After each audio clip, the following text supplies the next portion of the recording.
కొత్త స్థానిక సంస్థల్లో ప్రస్తుతం ఉన్న బీసీ రిజర్వేషన్లు 23 నుంచి 42 పెంపు అన్నాడు. లోకల్ బాడీ ఎన్నికల్లో బీసీల రిజర్వేషన్లు 23 నుంచి 42 పెంచుతా అని హామీ ఇచ్చి ఉన్న 23ను 17కు తీసుకొచ్చిండు.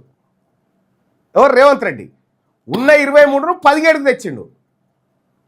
రిజర్వేషన్లు పెంచుతా అని ఉన్న రిజర్వేషన్లు తీసేసినటువంటి దొంగ ప్రభుత్వం కాంగ్రెస్ పార్టీ ప్రభుత్వం. ఇక ప్రభుత్వం ఇంకా ఇది కాకుండా ప్రభుత్వ సివిల్ కన్స్ట్రక్షన్ మెయింటెనెన్స్ కాంట్రాక్టుల్లో బీసీలకు 42% రిజర్వేషన్ అన్నాడు.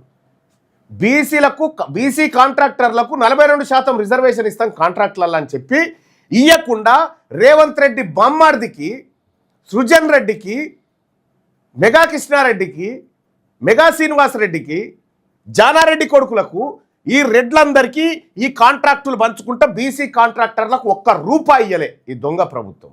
ఇది కామారెడ్డి డిక్లరేషన్లో ఇచ్చిన హామీలు. ఈ 3 ఫెయిల్ అయినాయి కదా. మూడిట్లో ఏది చేయలేగా.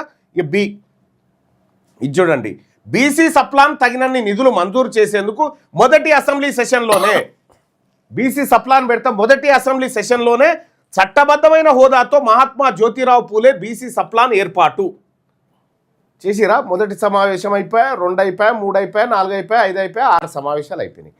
ఇప్పటి వరకు బీసీ సప్లాన్ గురించి నోట్లకని మాట రాలే. నేనే శాసన మండలిలో ఉన్న మాకు సప్లాన్ కావాలని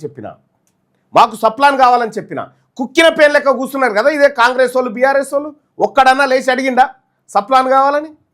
బీసీ సప్లాన్ ఇస్తామని మోసం చేసిన దొంగ కాంగ్రెస్ పార్టీకి ఈ ఎన్నికల్లో ఏం చేయాలి ఒక్కసారి ఆలోచన చేయండి. బీసీలారా, బీసీ పుట్టుకనే పుట్టినాం కదా.